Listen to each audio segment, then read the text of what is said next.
नमस्कार. आज आपण पितृपक्षामध्ये आवर्जून केल्या जाणाऱ्या तांदळाच्या खीरीची रेसिपी बघणार आहोत. अतिशय सोप्या पद्धतीने ही खीर कशी बनवायची ते आज मी दाखवणार आहे. चला तर रेसिपीला सुरुवात करूया. तर ही खीर बनवण्यासाठी सर्वात पहिले मी मेजरिंग कपने एक पाव कप तांदूळ घेतलेले आहेत आणि हे मी आंबेमोहर तांदूळ घेतलेले आहेत. वजनी प्रमाण म्हणाल तर साधारण 100 ग्रॅम हे तांदूळ असतील.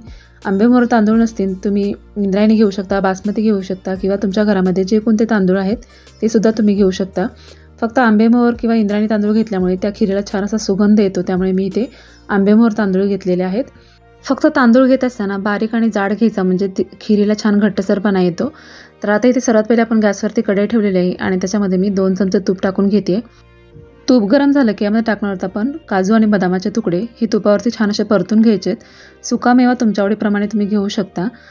काजू आणि बदाम आपण तुपावरती परतून घेतल्यामुळे खीरी टाकल्यावरती छान असे क्रंची लागतात. तर आता हे परतून झालेले आहेत, काढून घेऊया. आणि याच तुपामध्ये आता आपल्याला तांदूळ परतून घ्यायचेत. हे तांदूळ मी स्वच्छ धुवून घेतलेले आहेत. इथे आपण हे तांदूळ भिजवून घेतलेले नाहीत, तर फक्त धुवून घेतलेले आहेत. त्यामुळे आपल्याला हे तुपावरती चांगले परतून घ्यायचेत. यामुळे तांदूळ छान हलके होतात आणि लगेचच ते शिजले जातात. तांदूळ छान फुलेपर्यंत आपल्याला हे तुपामध्ये परतून घ्यायचे आहेत. आणि ते बघू शकता तुम्ही, तांदूळ छान असे फुललेले आहेत. साधारण 3 ते 4 मिनटं लागलेले आहेत आपल्याला हे तांदूळ परतण्यासाठी. तांदूळ तुपावरती परतत असताना गॅसची फ्लेम मिडियम ठेवायची आणि तांदूळ तुपावरती छान असे परतून घ्यायचे आहेत. हे बघा, तांदूळ छान परतले गेलेले आहेत. आता हे आपण एका मिक्सरच्या भांड्यामध्ये काढून घेऊया. तांदूळ मिक्सरच्या भांड्यामध्ये काढून घेतल्यानंतर ते पूर्णपणे थंड झाल्यानंतर आपण हे बारीक करून घेणार आहोत. तोपर्यंत आता ह्या तुपाच्याच कढईमध्ये आता आपण दूध गरम करायला ठेवूया. तर इथे तुम्ही दुसरं भांडं घेऊ शकता, पण यामध्ये तूप असल्यामुळे याच कढईमध्ये मी दूध टाकून घेतलेलं आहे. इथे हे दूध तुम्ही गाईचं किंवा म्हशीचं कोणतंही घेऊ शकता. तर आता हे दूध आपल्याला ढवळत अशा प्रकारे गरम करून घ्यायचं आहे. गॅसची फ्लेम मिडियमपेक्षा कमी ठेवायची. तर हे बघा, दूध छान उकळत आहे. तोपर्यंत आपण हे जे तांदूळ आपण परतून घेतलेले आहेत ते बारीक करून घेऊया. आणि अगदी बारीक पेस्ट न करता अशा प्रकारे रवा असतो त्या प्रकारे हे आपल्याला वाटून घ्यायचं आहे. हे बघा, या पद्धतीने. तर हे तांदूळ आपण बारीक करून घेतलेले आहेत आणि आता दुधाला पण छान उकळी आलेली आहे. तर हे बारीक केलेले तांदूळ आपल्याला ह्या दुधामध्ये टाकून घ्यायचे आहेत. इथे गॅसची फ्लेम पूर्ण वेळ आपल्याला मिडियमपेक्षा कमी ठेवायचे, नाहीतर दूध उतू जाऊ शकतं. आता हे बारीक केलेला तांदळाचा रवा आपण दुधामध्ये पूर्ण टाकून घेतलेला आहे आणि हे आपल्याला आता छान असं हे दुधामध्ये शिजवून घ्यायचं आहे. हा तांदळाचा रवा आपल्याला शिजवायला खूप जास्त वेळ लागत नाही. साधारण 5 ते 6 मिनटात तांदळाचा रवा छान शिजला जातो, कारण आपल्याला आपण ते तुपावरती छान परतून घेतलेला आहे. त्यामुळे तो हलका झाला होता तांदूळ आणि तो दुधामध्ये लवकर शिजला जातो. तर हे बघा, अशा प्रकारे आपल्याला साईडला जे साई लागलेली असते ते खरडून त्याच्यामध्ये टाकून घ्यायचे, म्हणजे त्याला छान असा दाटसरपणा येतो. आणि अशा प्रकारे गॅसची फ्लेम अगदी मिडियमपेक्षा कमी करून ढवळत हे तांदूळ आपल्याला दुधामध्ये शिजवून घ्यायचेत.